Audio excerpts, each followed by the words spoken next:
Thank you, everyone, for joining us. In fact, this break was very enriching, and I had a lot of discussions with many people, and everyone had the same question: "आगे करना क्या है?" And somewhere, if there are any brands who are sitting here, I think we are trying to find answers that, for the same reason that how to chase those revenue. Because in the last 2 years, most of these campaigns, if you see, has gone towards performance. We have publishers wherein there was a case when we used to say that you will get a better CTR. Now, brands ask us how many leads we will get, what kind of deposits I will get, whether someone will buy the product, will the person take an admission. So these kind of requests has started off. So it's a very interesting, and I think today what we're going to do is we're going to divide this topic into 4 different pillars. One is on the basis of brand safety, because brand safety is one of the reasons why advertisers says that we don't want to advertise, because we don't want to be present in a content which is not brand safe for us. We have cases of HSBC and many brands in the past wherein brand safety was not in line with their core communication.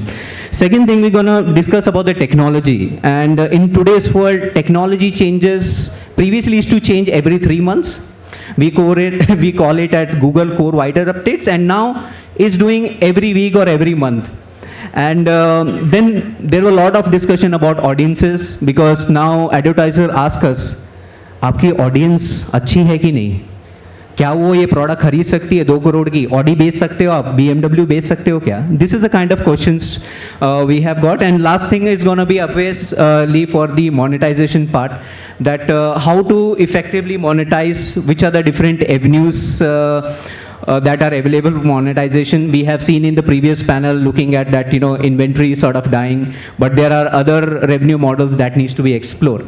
So my first question to start off with the brand safety is that right now, there are a lot of questions from the advertisers that we need a brand safe environment. So what steps are you taking effectively balance between the brand safety and revenue generation? To start off with you, Gaurav, first. I think first and foremost, just run the campaign on publishers. It's a safe enough thing to do to start with, right? Think of it like this. When you chase audiences can have very varied interests. We all know, we are very different in personal life, and we become very different when we come to work, right? So you don't know, while you may know me as somebody who's interested in so and so categories, but then you might find me browsing many other sites that you would not want to show your ads on, right? To start with, publisher, at least you know the quality of content that they are publishing, what categories, genres do they operate in, right? So, I mean, to me, the question of brand safety, as long as you maintain that, bare minimum standard, this is where I don't want to be on, I think the rest of it should be okay, right? Nobody's thought of brand safety when the print was doing the business for the last 50 years. So why with digital? What are we speaking about here? Right? But yes, if an advertiser specifically comes to me, I can be contextual, I can adhere to the demands, and I can, try and meet, but not, then it comes with a compromise on the scale, right? And the reach of the campaign. Yeah. That's an interesting one. Maybe Hemant, you are a news publisher, and same question to you. You are covering any sort of news, but some brand will come to you and say that it's not brand safe. And then you have to convince them, no, the platform is good, there are a lot of things. So same question to you, how do you address these things?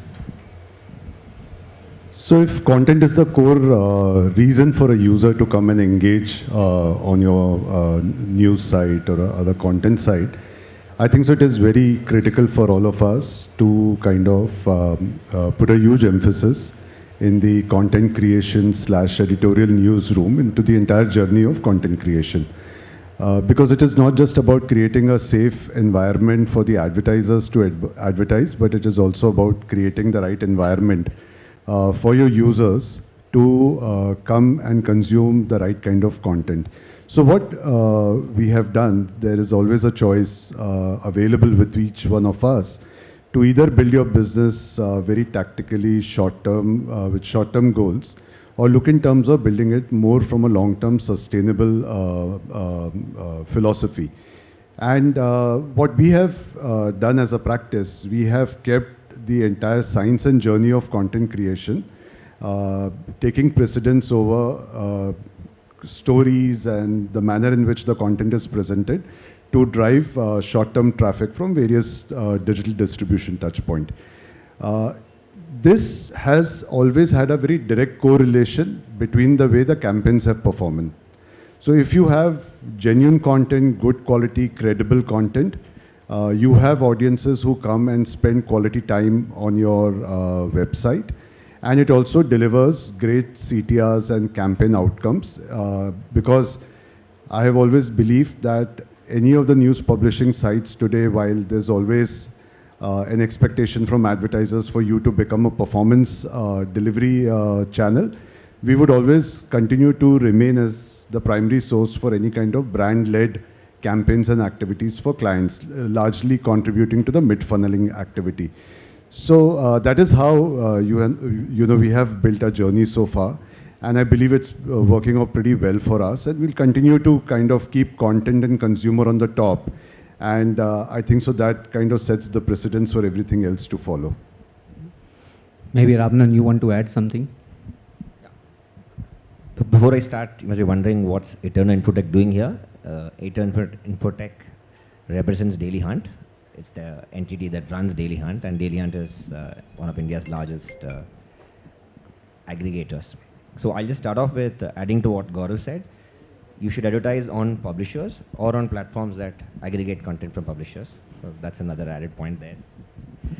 Okay, but from an aggregator's point of view, I think we'd want to expand the word safety to something more as brand contextual, because what's safe for a brand is not necessarily unsafe for another brand. So we've seen that as a platform, right? So maybe expand it to more contextual to the brand, or if I use the negative term, it's, is it incongruous to your brand or not, right? And that's where this, the question that's more comes up there, where how do you balance revenue and brand safety?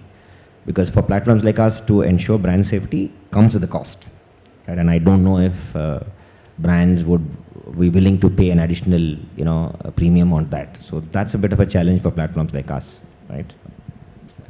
Thank you. So Sanjay, most of the time brand says that, because of the content, we have been put into a lot of stress. So how do you ensure that your content doesn't put brand in the pressure with regards to brand safety? So I think we already have that answer, that because publishers, you already have a author checker process in place.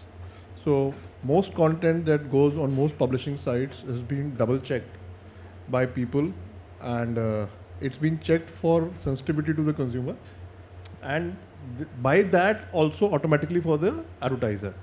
Now, as Ravanan mentioned, that what is not safe for one may be safe for another one, right? So it's about emotions, about relevancy out there.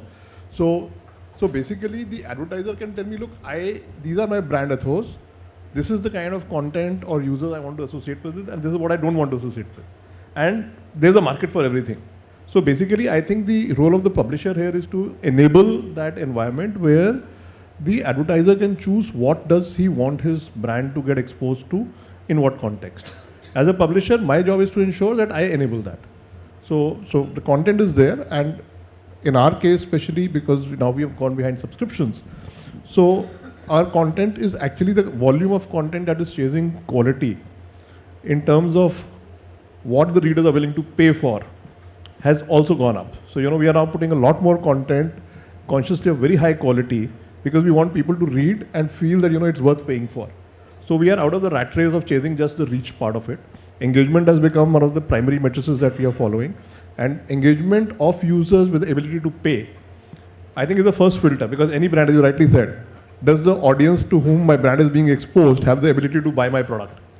So if he's buying my subscription, I can very well say, this is a paying audience, and he therefore will probably has the wherewithal and the means meaning ability to do a digital transaction to pay. So I think we already enabled that in some extent. So, in fact, it's a very interesting point that, it's all about the audiences. If end of the day, as Gaurav also mentioned, that I've been consuming print for a very, very long time. I gave this example before also during our discussion, that when you're on Times of India, you have lot of content, which is talking about general news, we never say that State Bank of India is advertising and that newspaper is not brand safe. So I think it's more of the audiences in the positive intent, the way the content is written, because end of the day we are news publisher, and we should be creating content for the audiences. So Hemant, my question to you is regarding the cost. So there is a lot of cost that is being put up for creating this content. Do you think this cost is being recovered by way of advertising or monetization, or what we should do to recover this cost? So I would say that each one of us have been building our businesses differently, depending upon the, firstly to start off with the language you operate in, the geography you cover, etc. So if you look at from my perspective, we largely operate in a single language, which is Marathi, in largely covering news and happenings in a single state, which is Maharashtra, which also happens to be the second largest state in the country with regard to both demography and geography, and the largest state in the country contributing close to around 15.6% of the entire internet population. Now, if I compare it to some of the very large players, we are a very boutique business model and not a very large massy model. Now, in our case, if you ask me personally, we've been running a very profitable business since the last 2 years of the 5 years we started the journey from scratch. And I would say that the most important element here, while is content, and you can't shy away from making investments in content. For example, the reason why we were successful in print and continue to be market leaders for the last 45, 50 years is because of our news gathering across all the 35 district places of Maharashtra. Yes, it comes at a cost with investment around 3,000, 4,000 on-ground news gathering resources. But that's the differentiation also you create over a period of time. So today, even when you look at Daily Hunt, if Daily Hunt is able to provide 35 district place news on Daily Hunt app, is because of the feed which we provide to them. And in terms of recovering of the cost of creating content, I believe that in the presentation which Geet made and also emphasized the importance of the evolving importance of social media, I think so. When I look at the strategy 15, 20 years back as a news publisher to where you are today, I think so you should have a multiple distribution touchpoint strategy, looking in terms of your journey of content creation, and it cannot be a cookie cutter. So for example, the content I serve on my own destination website versus YouTube to Facebook to Instagram are very different formats. So one, we always try to bring in efficiency in the whole journey of content creation, that's one. And second, you have to be extremely innovative in today's time to look at models of monetization which goes beyond the established model of display advertising. I fundamentally believe that while we are all stressed both on the cost structures and monetization structure, but if we become a little bit more innovative, there is definitely, a large market also on the monetization side, which can be definitely tapped, while the value of each of those elements might scale up over a period of time. Right. So when you look at the tier 2, tier 3 parts of Maharashtra, it's not that they are socioeconomic poor, but it's just that nobody has reached out to them trying to give them advertising solutions. And I have realized, especially over the last 12 to 14 months, that they're very open to experimenting in terms of what they can do on digital, and we being the established market leaders for the last 45, 50 years, there is a huge amount of confidence for them to partner us on digital. So while we are all challenged, I still believe there is also a great opportunity lying for us, which is a lot of hard work definitely on ground, but each one of us can kind of leverage that. Yeah. So I think content is the biggest differentiator for us, because if you go to any of the platforms, it is because of the content, and that's where the audiences is. And I think for the advertiser, it is most important that you look at the focus of the content. You might get cheap CPCs or cheap RPM from smaller publisher where the quality of content is not good and possibly longevity. And there's a lot of brand values or ethos which are not there. So maybe Gaurav, when Bharat also mentioned that, talking from the print to, transition to the digital and focusing largely on digital, how do you, get your brand values or your brand values have a lot of expectation from the user in terms of content. So how do you balance your content creations versus monetization? And we tell in today's world that all of us create content for advertisers. Partly true, so think of it like that.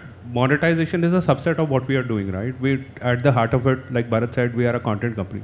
Our mission statement is to produce factual, credible content that empowers the new Bharat through information, point of view, and knowledge, leading to a progressive India. That is what we look at, right? When we produce content, the idea, obviously the hygiene comes into play, right? Recency, frequency, depth, and all the information that the user needs and all of that. So part of it is, in the DNA now, right? That we have to be doing stuff which is bare minimum and try and, raise the, the standard there. Right? Are you coming now for new verticals of content or experimentation? Absolutely. Happens all the time, right? For link it back to monetization. Like, we are very clear, if you set, ambitious targets in terms of monetization, and if you want to grow, display is not the only thing that is going to get you, what you need. So obviously you have to add more. Like for us, we added affiliate, we added gaming, whole loads of other stuff keeps coming up, right? From user experience becomes very important for us. Monetization is a byproduct of the engagement that we generate. To generate that engagement, the whole experience has to be so much better, right? The pages have to load. We did speed adaptive pages much before AMP came. Like we did like 5 years back, right? We've been GDPR compliant for 4 or 5 years now, right? So all of this may or may not come up front, but this is what we do, keeping the user at heart, and so the whole experience and what we offer them is of higher value, right? The more engagement we drive, monetization will follow, right? I understand monetization is another topic altogether, but in total, that is how it works out, right? That is the difference between a number one media company and a smaller company, right? The number of people that you are engaging with and all of this. So engagement, experience, all of it put together, if you get it right, monetization will follow. Yeah. So Sanjay, monetization avenues has expanded beyond the traditional mediums, as he mentioned. What are the different avenues by which you are trying to diversify your monetization strategies, apart from subscription and some other models, if you would like to share? So I think for us, as a news publisher, which has largely been in the textual space, I think diversification into television has been the big one. So we've launched live TV on Jansatta and Indian Express, and we intend to expand it to the other brands that we have. The idea was to, one, increase your reach and penetration in a very fast-growing market, and also target segment of advertisers who are typically not advertising in digital or print per se, but largely in the TV video format, your large consumer companies, for instance. That's one. We do a lot of events. It helps us generate a lot of content. It also helps us generate revenue. Subscriptions you already mentioned. And I think adding to what the other panelist was mentioning about, the content part, I would like to say, historically we look at the cost structure as an aggregate. I produce 1,000 articles, I spend an X amount of money. But the visibility on what is profitable within those 1,000 articles and what is not profitable. Getting to that unit metrics equation is very important, because if you know this is what works for you and generates value and this is what doesn't work for you, and doing it in a scientific fashion. I'll give you an example.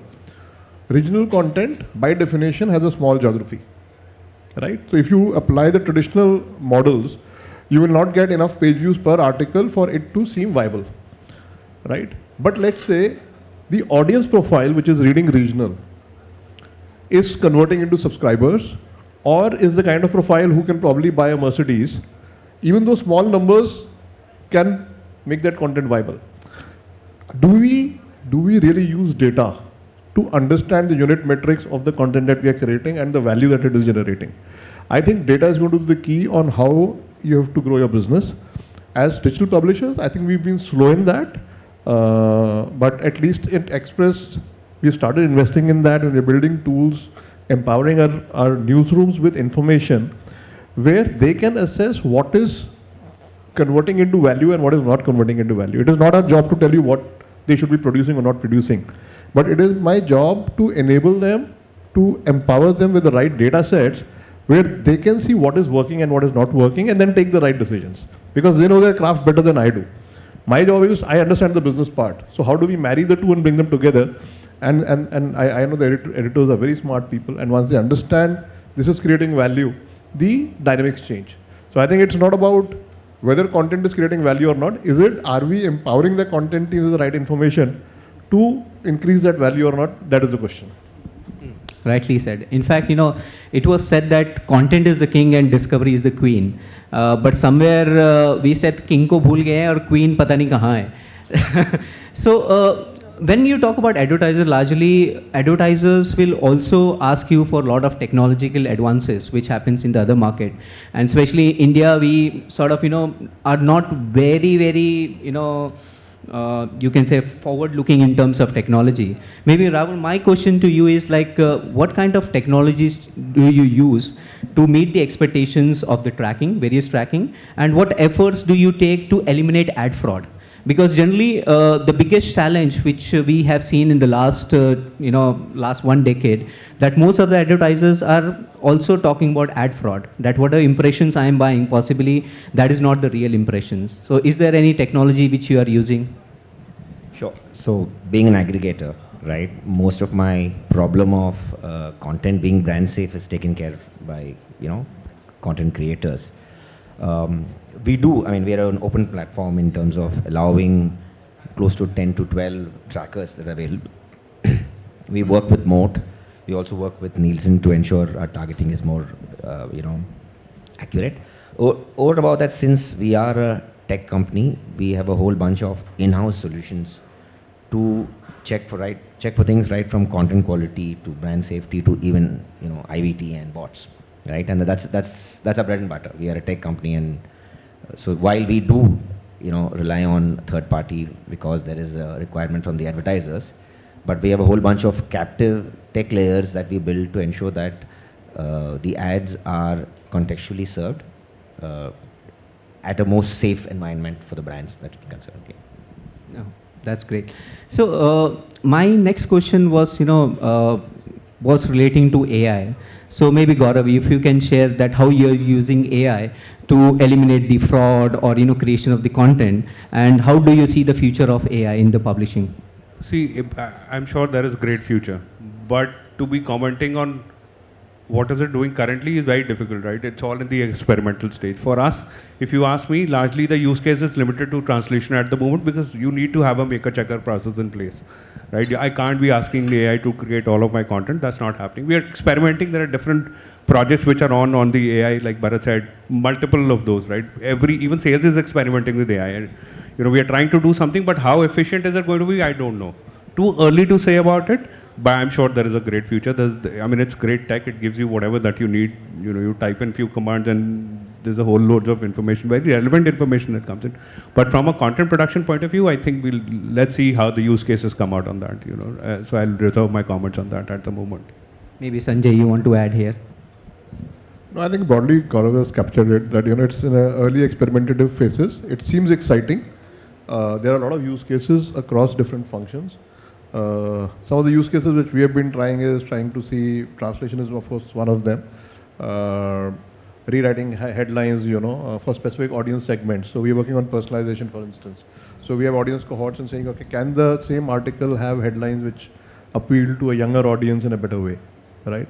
Again, those are very, very early experiments, and you have to be wary of the technology also, because the more we read about it, the more we understand the nuances and challenges of using the technology. We are also trying to take its help to identify and create audience segments, both for advertisers and for our personalization engine. But as I said, they're all early experiments. Nothing has been put into commercial use right now. It's pilots. And I think the bigger question is, what will it cost? So, right now everybody is experimenting in a pilot mode with small sums of money and small volumes of content going in. The question is, at scale, will it be viable or not? So, we just discussed before this, what is the cost of creating content and is it generating enough revenue? I think what is happening is every new piece of technology adds to the cost. right? And the costs are global in nature because all these companies operate at a global level.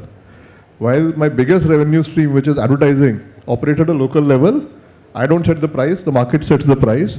And every piece of technology which makes producing content easier increases the supply side of content, right? If I am producing great content in English and AI allows me to, convert it into 14 Indian languages at the click of a button, now you have 14x more content, right? Which means there are 14x more advertising opportunities. Which means in an environment where people are going to bid for advertising, they have 14x more choices. Which means the rates could fall by maybe a 14x. So I think we have to see how this pans out, the cost and revenue equation. Great technology sounds very exciting, but also comes with a lot of repercussions, which you understand over a period of time and then figure out whether it's of use or not use, whether it's commercially viable or not viable. Yeah, so I think the time is already up. I don't know if we have time for more questions. Yeah. So I think as a closing remarks, I will say that, in the long run, how to get the advertising trust is largely to create a quality content, understand your audiences, invest into technology of an DMP and how to utilize.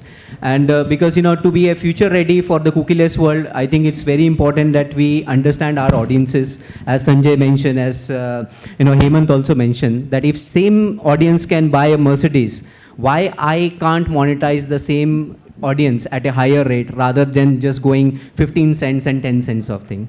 With this, I thank everyone for joining us, and it was a very insightful session. Thank you so much.